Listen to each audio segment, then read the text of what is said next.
경기도지사로 임기를 마치신 저는 국회의원으로 선정을 하셨고 경기도지사를 연임을 하셨고 또 경기도지사를 한 번 더 해달라고 마다하셨고 그것이 서민과 인생 속에서 전도를 오겠다. 항상 우리나라 유력한 대선주의 국민으로 계신 경기도 전 지사님입니다.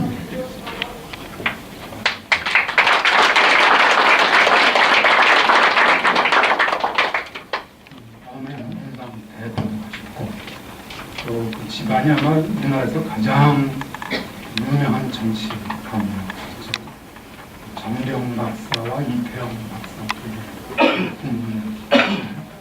정대철 전 의원을 모시겠습니다.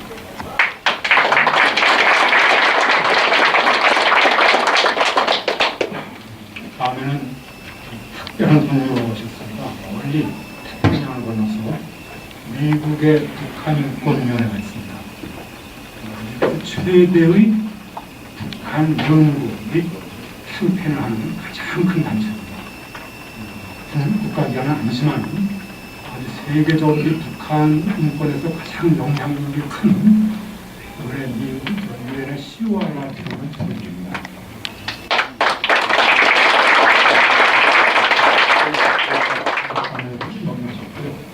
그런데 한반도 인권과 통일을 위한 공사는 제가 주관하는 공문도 계시는 것입니다. 이용우 전 대표가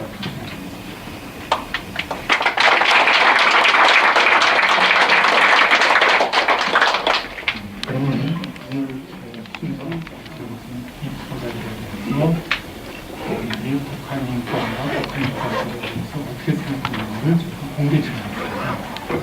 공개 질문 결과를 제가 먼저 한 20분 정도 하고요. 오늘은 김문수 전 지사님이 기저번째로 해주시겠고요. 또 그에 이어서 정대철 전 의원이 또 같은 시간으로 같은 테마에 대해서 말씀을 해주실 겁니다. 간간히 때에 따라서 여러분의 질문을 드리겠습니다. 그러면 결제를 해주실 김문수 지사님과 정대철 의원을 앞으로 모시겠습니다. 그러면 이제 제가 이제 밝히려고자 하는 730 재보선 입후보자들이 북한인권법에 대한 현재 주기 결과 발표합니다. 왜 이러한 모임을 이러한 현재 주기 결과를 발표하게 되는가? 그 이유가 이런 북한인권이 세계의 최악이라는 거죠. 그림도 제가 냈습니다만은 이러한 고민이라는 것은 다반대로 일어나고 있고 또 밑에 여러분들 잘 아시다시피 작년 12월 12일 북한의 2인자와 김정은의 공업을 하는 장성태가 발공기관중으로 반사가 돼서 직접 치료했고 전혀 국민권으로 주장하는 그런 분이었습니다. 그래서 유엔에서 유엔 북한인권 조사위원회가 COI라고 해서 커미션을 조사하다가 북한의 김정은을 비롯한 최고 지도부를 비롯한 지도부는 반인도범죄 크라임 어게인스트 한국을 발전했고 이건 국제 형사재판소에 회부된다. 이렇게 결론입니다. 그에 이어서 유엔 현장 상소를 심사하자 해가지고 지금 그것이 한국에 설치하게 됐습니다. 지금 제가 말씀드린 것은 인천 송도에 설치할 것이냐 우리는 거기도 상정되어 있으니까 서울에 설치하는 거예요. 지금 교수들이 있고 금년 내로 이제 설치할 것입니다. 또 나아가서 미국과 미국 2004년, 일본은 2000년에 이미 관건도 이렇게 됩니다. 그 다음 장은 그런데 우리나라는 아주 관심이 국회도 관심이 없고 정작 2005년 북한인권법을 처음 발의했는데 그때부터 2014년 10년 되도록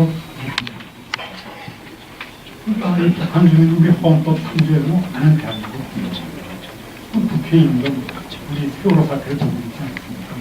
국민의 생명과 안전을 위해서는 법을 만들어야 됩니다. 법을 안 만듭니다. 그래가지고 제가 이 부인 특파를 넣었습니다. 이분이 마이클 컵이라고 있습니다. 바로 지난 5월 30일, 작년 8월 달에 왔었어요. 지난 5월 달에 바로 이 자리에 와서 이분이 가는데 참 실망했다. 대한민국 사람들이 이렇게 북한군에 관심이 실망했다. 그리고 정면을 얘기했어요. 이 자리에서 또 얘기했어요. 이게 남의 게 아니라 이건 대한민국의 일이다. 양반이 이 책에 들어있는 게 이분 만드는 게 시와에 두명 보고 이거 흔들면서 당신의 일이다. 외국인들한테 이렇게 진책을 받았죠. 그냥 전혀 지금 이동방 이게 통일세력이기 때문에 그런 거랍니다. 이거 뭐 국내 문제도 바쁜데 우리 이제 북한이 건 아니다. 이게 국내 문제입니다. 북한이 건 국내 문제. 국내 문제와 서로 관계입니다. 이걸 알아야 돼요. 그래서 저희 마침내 올인노라는 활동을 해서 밤사람도 찾는 올인노라는 활동을 하고 70여 개 단체 우리나라에서 야외에서 사무사 연수는 가장 좋으시고 힘들고 같이 하는 70개 단체가 이루어지는 진행되시는 문제가 있고 이 지난 1월 28일부터 1월 3일까지 한국 리서치 주제 여론조사되는 한국 리서치 의뢰하고 전국 606명에 대해서 표본을 80%가 우리 국민들도 북한에 관심이 있다. 그중에서 56%가 북한이 건설주택을 추진해야 된다. 그중에 49%가 북한 건설주택으로 설치해야 된다. 거기서 22%는 그거 설치하면 북한 정권을 자극하니까 설치가 안 된다. 그래서 설치해야 된다. 25%. 또 북한 인권 증진 활동 수행 민간단체. 여러분들 요새 신문 보셨습니다만 중국에서 또 탈북자를 또 잡혔어요. 지금 단독으로 끌려가는데 이런 탈북 난민을 보호하는 단체가 있습니다. 이런 단체라든지 또는 지금 북한 정권이 유지되는 건 폭력과 거짓인데 이것을 뚫어줘야 됩니다. 그러려면 북한 주민의 정보 자유화를 시켜야 됩니다. 이런 단체들에 대한 지원 해줘야 된다는 것이 64. 또 북한에서 인도적 지원하려면 충분히 노력을 해야 됩니다. 이게 85%. 이렇게 되고요. 이 학생들이 국회를 방문하기 시작했습니다. 찢어지죠. 그래서 이분들이 이제 북한인권법을 위한 청정국회 박물관에서 방문하기 시작했습니다. 이분들이 그래서 하는데 겨우 신명수도 300명 국회의원에서 43명만 답변 했습니다. 그래서 저는 다 찢어지죠. 어떤 걸 공개지게 하느냐? 이번에 이제 전국 15개 구에서 지금 미니 청소년이라고 그러죠. 가장 규모가 큰 제안이었는데 후보자가 54명이 지금 나왔어요. 54명한테 저희가 공개질을 했습니다. 공개질 사항은 첫째 보시면 북한인권법의 핵심 쟁점 중 하나는 북한 주민들의 인권 침해 사례들을 체계적으로 수집 기록 보존하기 위한 북한인권 기록 보존소의 설치입니다. 어떻게 생각하십니까? 1번은 설치 운영해야 된다. 2번은 설치할 필요가 없다. 다음 두 번째는 북한인권법의 핵심 쟁점 중 하나는 북한인권 증진 활동의 일관성, 지속성 및 통일성을 확보하기 위한 민간 합동 컨트롤 타워 설치입니다. 다시 말하면 쉬운 말로는 북한인권 개선위원회 또는 북한인권 장관위원회 이런 걸 만들어가지고 총 지휘 체계를 만들자는 겁니다. 어떻게 생각하십니까? 여기에 대해서도 가부가는 1번, 2번 했습니다. 그러면 세 번째로는 역시 북한인권법의 핵심 쟁점 중 하나는 탈북난민보, 북한 주민의 정보 자유화 등 북한인권 개선 활동을 수행하는 민간단체에 대한 지원 여부입니다. 어떻게 생각하십니까? 지원해야 된다, 지원할 필요가 없다. 네 번째로 북한인권법의 핵심 쟁점 중 하나는 대북 인도적 지원을 할 때 모니터링을 해야 된다. 그래서 국제 인도 기준에 따라서 전달, 분배, 감시돼야 하고 지원을 필요하는 북한 주민에게 전달돼야 할 뿐만 아니라 제공자를 알 수 있도록 해야 된다. 그것도 역시 일반이 있습니다. 이건 이제 정백철 위원님이 발표하실 거고요. 지금 이제 공개 질의 결과가 있습니다. 보면은 거기 이번에 이제 그 재보선에 나오시고 새정치민주연합의 기동민 어저께 사퇴했습니다만 뭐 이게 통합민주당 쭉 있고 해운대 기장군 가베토 삼기 광산구 의뢰 송한기 뭐 권은희 또 새정치 또 태덕구 의뢰 정영기 쭉 남구의 수원시 을병정 쭉 해가서 54명 참석했죠. 15개 선거구에서 그래서 이분들에 대해서 지난 7월 10일부터 어저께까지 7월 24일까지 이분들에 대해서 보냈어요. 그래서 자, 회신해달라. 어저께까지 회신해달라 기록을 했습니다. 했더니 회신 응답률이 아주 저조합니다. 전체 응답률은 내용과 상관없이 우선 회신을 한 것 자체가 전체 54명 중에서 18명만이 응답했습니다. 응답했어요. 근데 응답도 무응답이 이제 36명입니다. 그러니까 33%, 3분의 1 정도가 겨우 응답을 했습니다. 내용은 별개고 우선 응답한 게 3분의 1 정도고. 그 다음에 응답한 사람 중에서 이제 정당별로 따지면은 새누리당이 역시 응답률이 제일 높았고, 그 다음에 무소속과 새정치민주연합이 그 다음으로, 그 다음에 노동당, 통합진보당, 그 다음에 정의당 이렇게 순서로 응답률이 이렇게 저조했습니다. 그래서 그 다음 페이지에 보시면 이제 이게 후보자별 응답 여부입니다. 보면 이제 긍정적으로 아까 말씀드린 이 북한 인권법에서 북한 인권 기록보면서 컨트롤 타워, 그 다음에 인권단체 지원, 또 지원할 때는 모니터링 해야 된다. 여기에 대해서 그렇게 해야 된다. 찬성하신 분은 광산구는 전라남도죠. 전라남도 광산구의 새누리당 후보인 송환기, 또 광산구의 무소속인 양정석, 또 충남 대덕구 새누리당 후보인 정영기, 김포시의 무소속 후보인 이재포, 그 다음에 서산시 태안군 새누리당 후보인 김재식. 특히 이 김재식 후보님은 일깨워줘서 너무나도 감사하다. 당선되면 많은 관심과 연구를 하겠다. 이런 코멘트까지 넣어주셨습니다. 그 다음에 전라남도 순천시 곡성군의 무소속 후보인 김동철, 순천시 곡성군 새누리당 후보인 김정호. 이렇게 하나, 둘, 셋, 넷, 다섯, 여섯, 일곱, 여덟. 이 8분만이 북한 인권법에 아까 말씀드린 거기에 대해서 그렇게 해야 된다고 하신 겁니다. 결국 그러니까 54명 중에 8분만이 이렇게 찬성하셨습니다. 반대한 분은 하나도 없습니다. 나머지는 전부 무응답입니다. 그래가지고 노 코멘트. 지금 기동민 후보 7월 어저께 짜루 후보자 사퇴를 하셨습니다만 새정치민주의 동작구인데 답변을 드리기 어렵다. 죄송하다. 이런 답변을 안 하셨어요. 그 다음에 통합진보당 동작구 의뢰 유선희 후보는 따로 답변 드리기 어렵다. 그렇게 답변하셨고, 그다음에 역시 동작구 의뢰 노동당 후보이신 김정철 후보는 연대하고 있는 인권단체들과의 관계를 감안해서 공식적인 답변을 하기가 곤란한 상황이다. 이렇게 해서 답변을 하셨어요. 그 다음에 해운대구 기장군 갑의 새누리당 후보 대덕광 이분은 선거 이후 다양한 의견을 수렴하여 검토하고자 한다. 이렇게 코멘트를 하셨고, 그 다음에 광산군의 정의당의 문정은 후보는 중앙당에서 결정하고 있어서 후보자 개인의 의견을 말하기 어렵다. 이런 이유로 또 노코멘트를 하셨습니다. 또 수원시 의뢰 새정치민주연합의 백혜련 의원은 그냥 노코멘트 하겠다 이렇게 하셨어요. 그 다음에 수원시 정부의 노동당 후보인 정진우는 뭐 해야 한다, 단답형에 대해서 표현하기 곤란하다 이렇게 답변하셨고, 또 새정치민주연합 서산 태안군의 조한기도 노코멘트, 순천시 곡성군 무소속 후보인 구이신씨도 노코멘트, 나주시 화순군의 새정치민주연합의 신정 후보도 선거 끝나고 입장 밝히겠다 이렇게 되어 있습니다.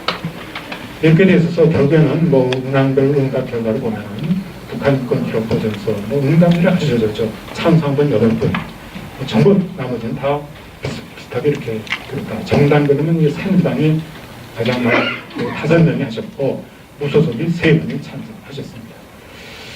이렇게 지금도 다 같은 내용입니다. 그래서 보면은 맨 끝에 보였습니다만은 저희들이 전화도 여러 번 하셨어요. 우리 박수홍 씨가 우리 한국에서 노력을 많이 했었는데 그때는 여러 이 말씀을 우리가 많이 했어요. 그러니까 여러 쟁점들에 관한 토론회, 선거 유세 등 바빠야 돼요. 바빠가지고 이 북한 인권 이거는 아주 후순위다. 후순위고 하건 나중에 검토 가장 후순위로 다 밀리더라고요. 그랬고 또 한 가지는 그 굉장히 민감하다. 내가 다른 정치단체하고 연합하고 있는데 이건 민감하다. 이렇게 두 가지. 그러니까 우선은 여러 가지 어젠다 중에서 가장 후순위로서 지금은 바빠서 못하겠다는 것이고, 또 하나는 이거 괜히 민감하다. 이래서 못한다.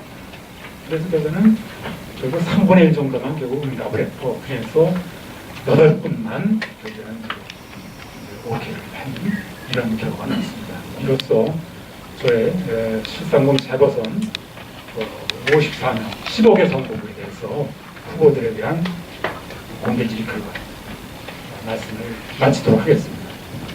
그리고 혹시 이제 질문은 나중에 제가 여기 기조발제 하시는 두 분 하신 경우에 같이 맞춰서 한번 해보도록 하고, 이어서 아까 제가 우리나라가 이렇게 유독 북한인권법을 10년째 안 합니다. 2005년 최초로 발의된 이때보다 안 합니다. 근데 바로 이 북한인권법을 최초로 발의하신 분이 바로 오늘 나오신 제 옆에 계신 김문수 전 경기도지사입니다. 그래서 제가 오늘 김문수 지사님을 모신 이유가 뭐 유력한 대선 후보로 뭐 거명이 돼서 제가 모신 게 아니고, 항상 북한인권법에 대해서 열정과 통일세대를 미래를 역설하고 계시는 분입니다. 그래서 이분이 2005년 8월 11일 날 최초로 북한인권법을 발의하셨어요. 그래서 그럼 지금부터 우리 그 김문수 지사님께 마이크를 옮겨서 기조 발제 의견을 듣도록 하겠습니다.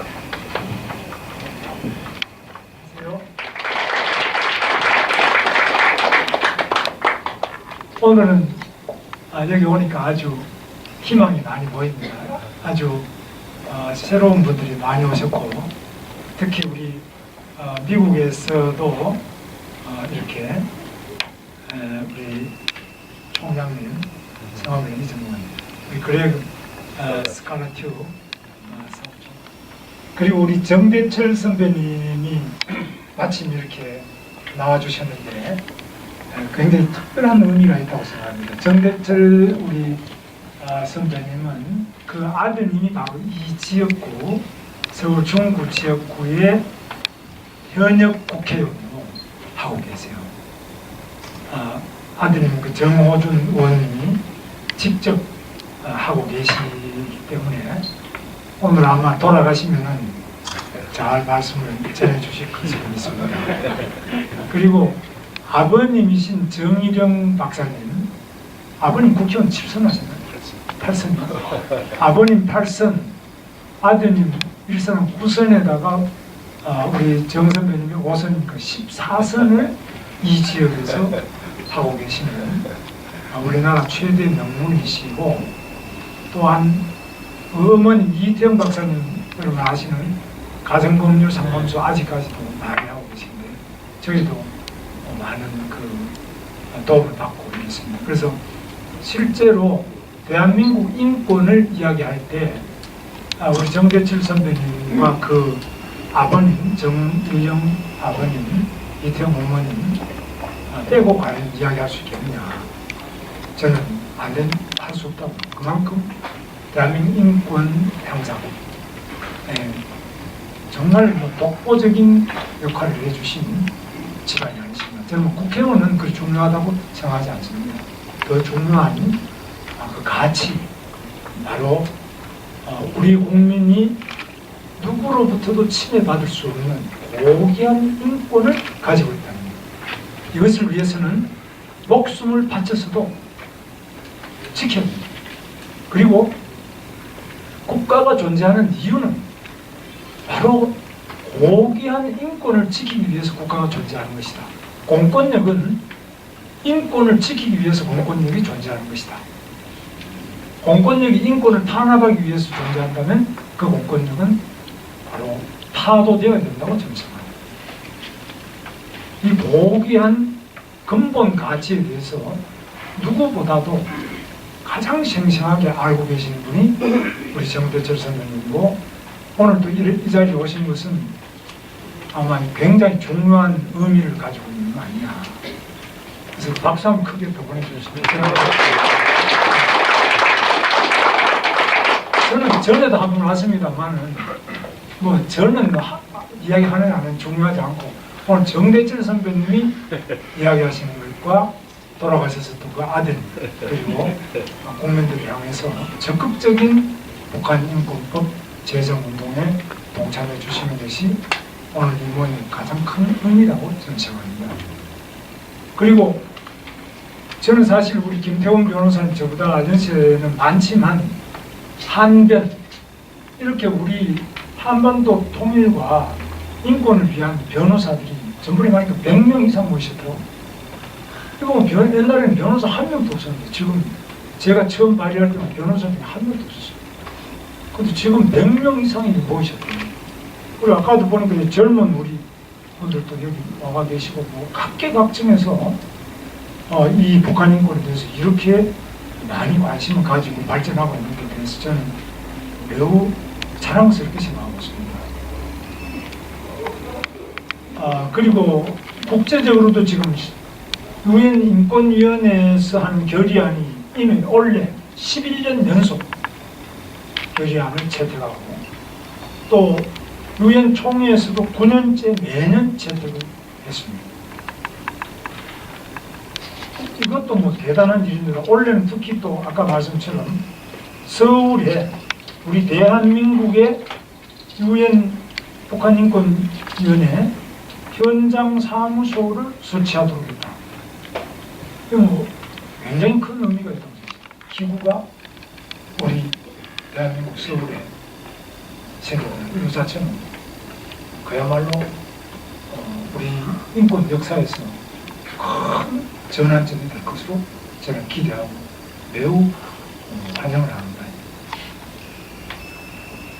제가 처음 이 북한인권법을 발의했다고 이렇게 김태원 변호사님 칭찬해 주셨는데 저는 사실 굉장히 부끄러웠습니다. 당시에는 제가 야당이었습니다.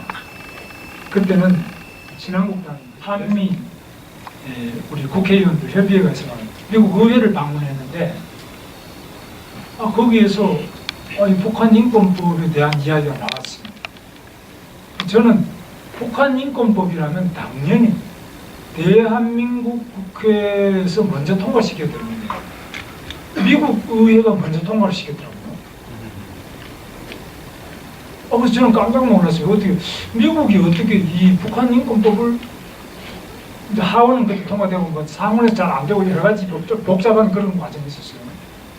어떻게 이렇게 통과하냐? 만장일치로 통과할 수 있느냐? 제가 그 질문을 했습니다. 그러니까 미국에서 답변이 만약에 북한인권법 통과를 반대하면은 그 사람은 정치는 미국에서 더 못해 먹을 거예요. 그것이 북한인권뿐만이 아니고 수단인권법이든 무슨 인권법이라도 인권을 개선하자는 법을 통과시키는데 나는 반대해요 이렇게 나온 사람은 미국에서는 정치를 그만두지 않고는 그런 이야기를 못할 거다. 전 도저히 이해가 안 갔습니다. 그런데 실제로 그 뒤로도 제가 쭉 그 미국 정치의 흐름이 근본 가치를 가지고 움직인다는 것. 그 중에 가장 고귀한 가치가 인간 인권이라는 것. 그것이 어떤 상황, 어느 민족, 어느 이유로든지 간에 인권을 최상의 인류 보편의 가치로 삼는 것이 미국 정치와 미국 국가의 근본적인 가치가 있습니다. 그런데 이것을 저는 영국에서도 나온 그 외교적인 북한 인권 관련된 그 영국 외교부에서 만든 글을 보면 똑같아요. 오히려 미국보다 더 세요. 제가 영국 대사 당시에 와계신 대사님한테 물어줘. 이렇게 하면 당신들 영국 대사관이 북한에도 있거든요. 평양에 있어요. 이거 안 쫓겨나냐?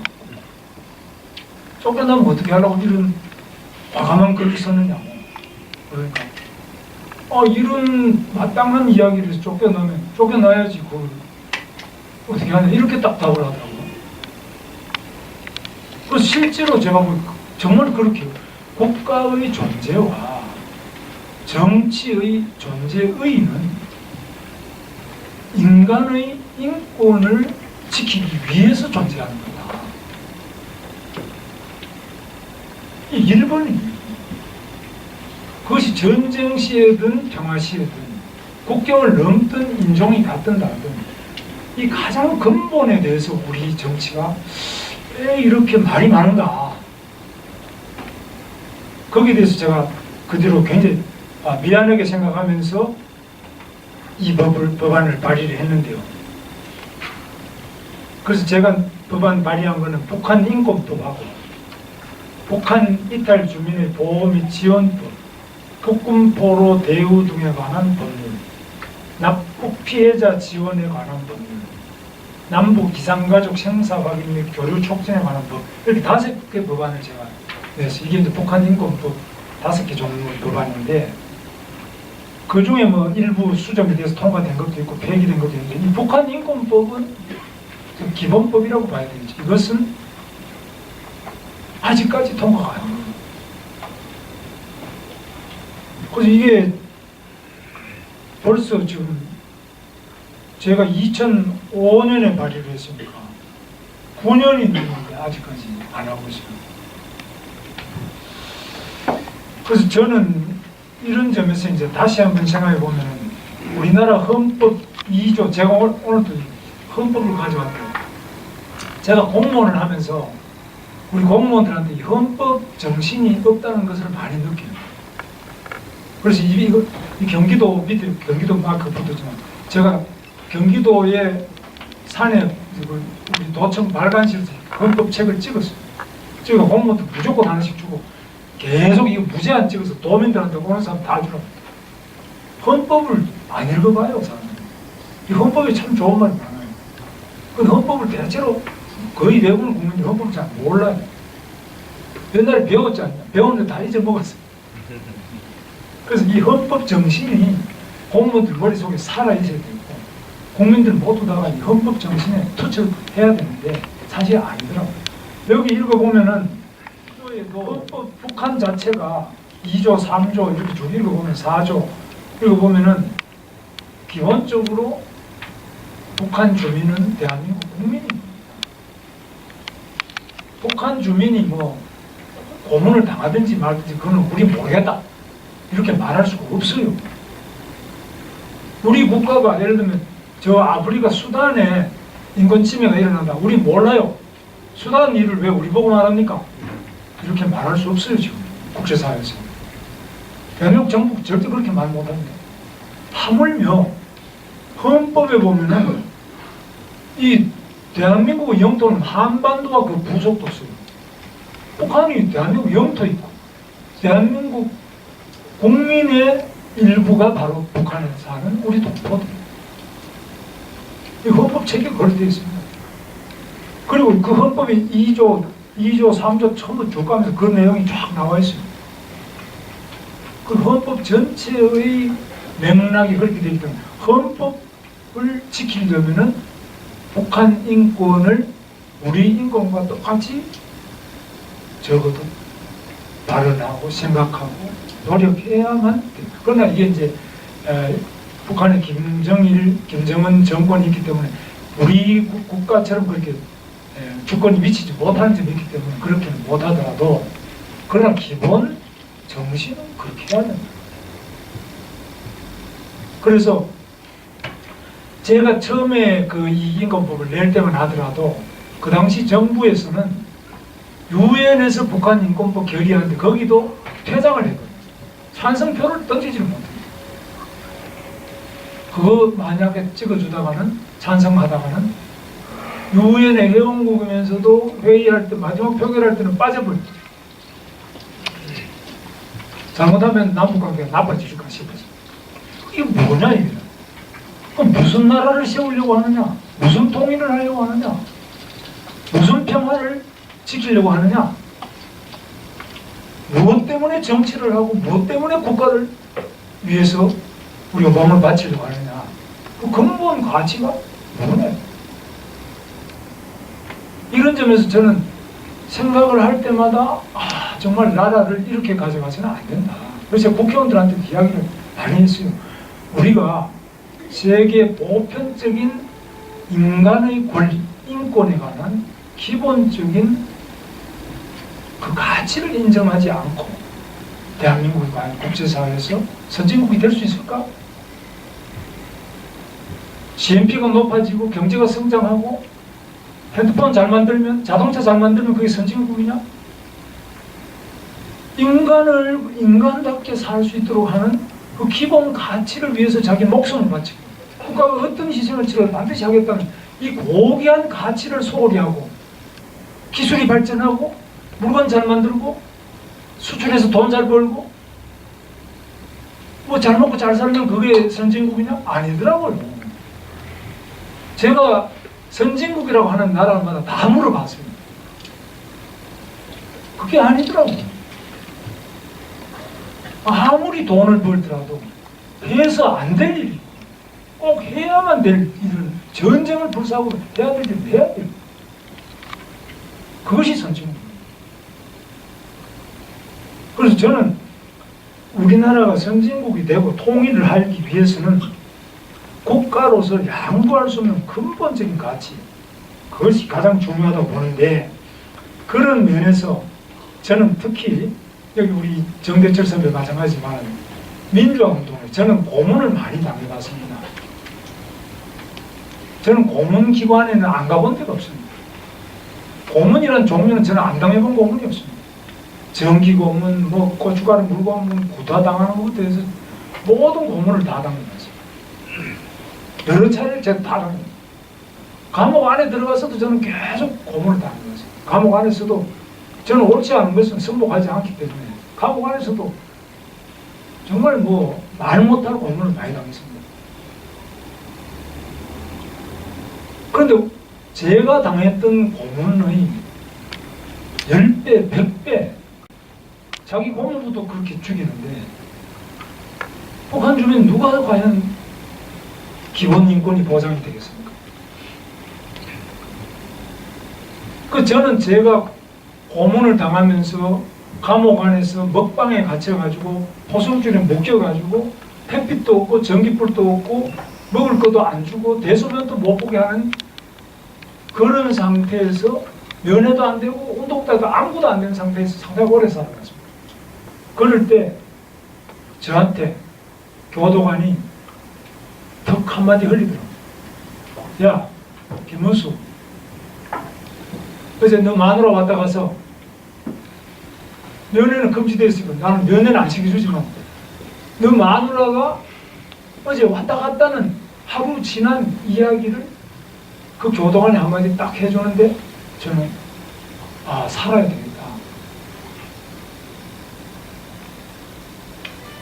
죽으려고 제가 막 머리에 찍고 이러니까 머리에다가 못 죽게 하려고 그 방도 못 죽게 하는 그 부딪혀다 머리가 못 죽는 그 방에 갖다 놓고 그래도 죽고 싶어 죽으려고 하니까 못 죽게 덮어 씌워놓고 이 망성구나 이 투구를 덮어 씌워 그럼 못 죽어. 암만 머리를 받아도 이게 안 돼. 몸은 다 벗겨 있으니까. 근데 야 김문수, 너 마누라가 면회를 왔다 갔다 면회를 못했지만 나를 기억하는 누가 있다. 나를 찾아주는 누가 있다. 그 한마디에 나는 죽으려고 하다가 살아야 되겠다는 생각이 들었어요. 희망을 가졌어요. 지금 북한 주민들도 남조선에서 국회의원들이 북한 인권에 관한 관심을 가지고 법을 만들었더라. 북한에 소문이 쫙 날 거 아니에요. 김정은이도 알지만 그 주민들도 알 거예요. 우리가 하면. 그리고 우리는 빵보다도 쌀보다도 돈보다도 더 중요하게 당신들의 생명, 당신들의 몸이 건강한지를 기억하고 우리는 기도하고 있다. 이것만 하더라도 북한 주민들이 얼마나 기쁘고 안심이 되겠습니까? 저는 그 어떤 물질보다도 인간에게 자기를 사랑하고 기억하고 기도하는 그 누군가가 있다는 것, 이것이 인간에게 희망을 주는 가장 강력한 메시지라고 생각합니다. 우리가 민주화운동을 할 때 그때도 그 외국의 누군가 이름도 저는 몰라요. 미국과 독일과 이런 다른 나라에서 우리를 위해서 그래도 한마디 자기 나라 위해서 한마디 했다. 이런 걸 혹시 건너 유기통신으로 들었을 때 우리는 힘을 얻었습니다. 마찬가지입니다. 인지상정이라고 하죠. 이 인권에 관한 문제는 보편성이 있다. 어느 나라, 어느 때, 누구라도 박해받는 자에게 그를 위해서 기도하는 사람이 있다는 것, 그를 기억하는 사람이 있다는 것, 그를 위해서 손을 흔들어주는 사람이 있다는 것, 그것이 최고의 희망의 메시지입니다. 우리는 그걸 잊어서는 안 된다고 봅니다. 우리가 지나왔던 길이 어땠습니까?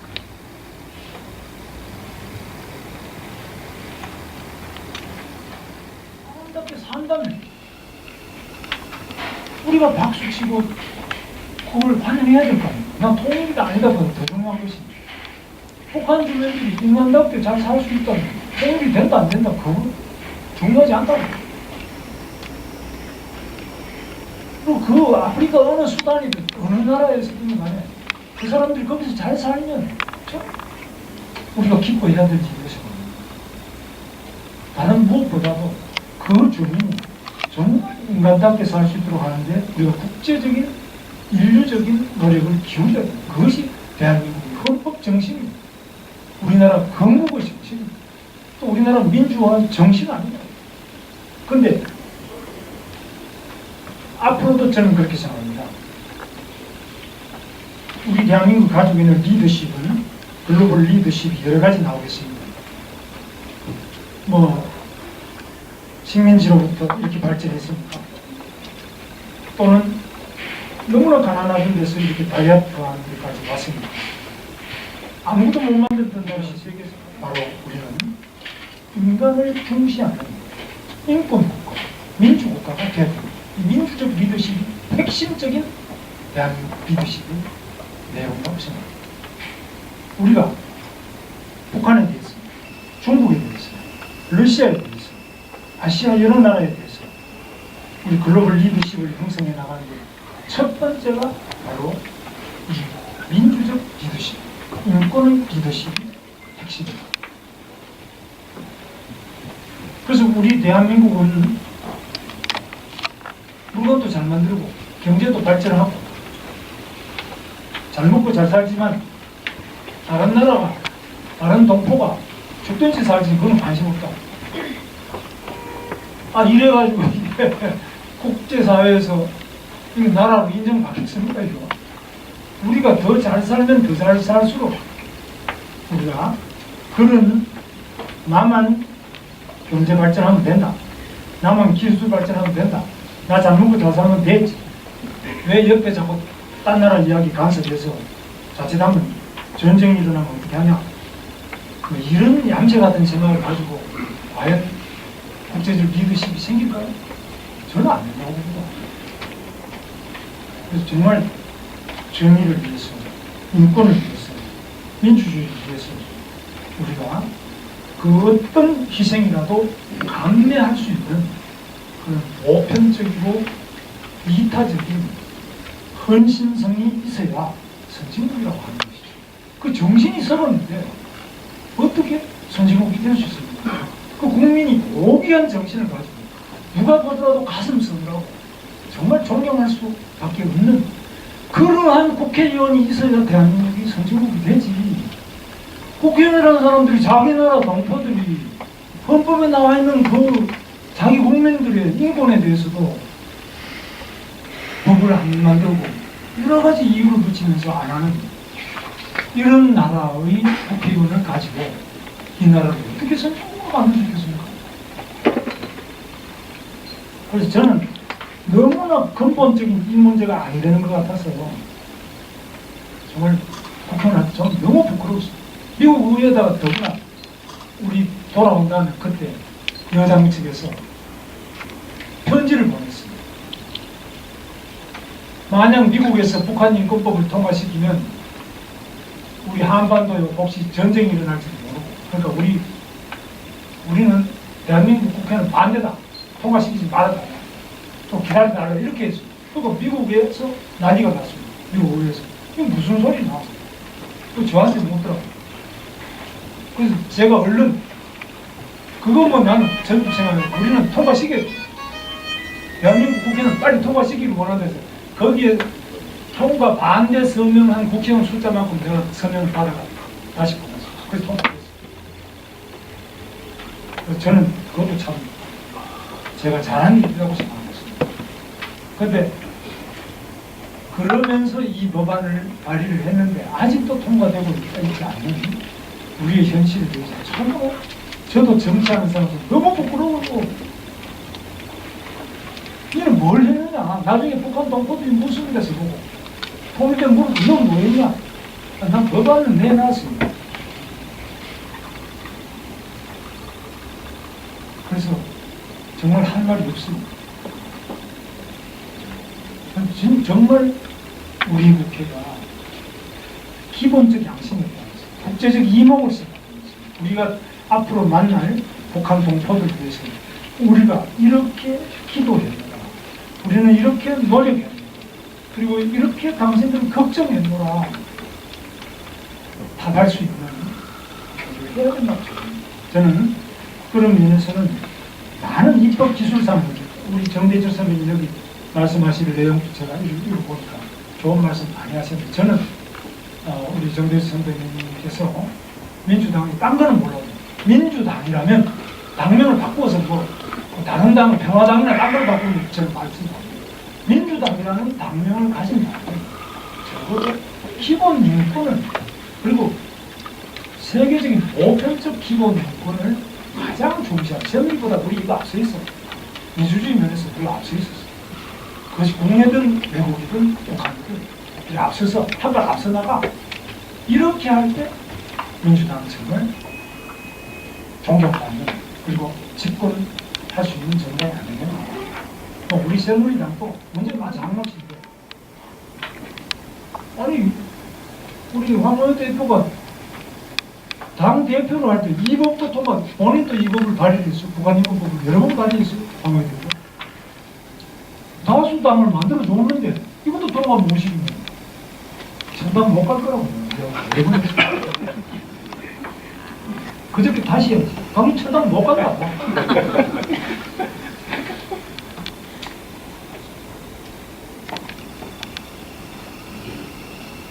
감사합니다.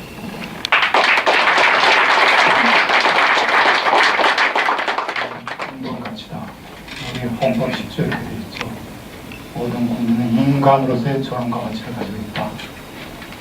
돈보다도, 쌀보다도, 총보다도, 그 무엇보다도 중요한 것이 인권이다. 아주 핵심적인 말씀을 해주셨어요. 너무 무거운 말씀을 들으니까 분위기가 좀 가라앉았는데 그래서 조금 어부할 필요가 있습니다. 그래서 오늘 여기 또 아주 훌륭한 우리 인권을 위해서 정말 정증해서 오신 분이 계세요. 김경환 우리 시인이십니다. 또 음악도 하세요. 그래서 지난번에도 와서 해주셨는데 오늘도 이렇게 또 와주셨습니다. 그래서 좋은 음악 또 들려주실 겁니다. 월드 시켰던에서 우리 김경환 선생님을 좀 앞으로 모시겠습니다. 박수로 좀.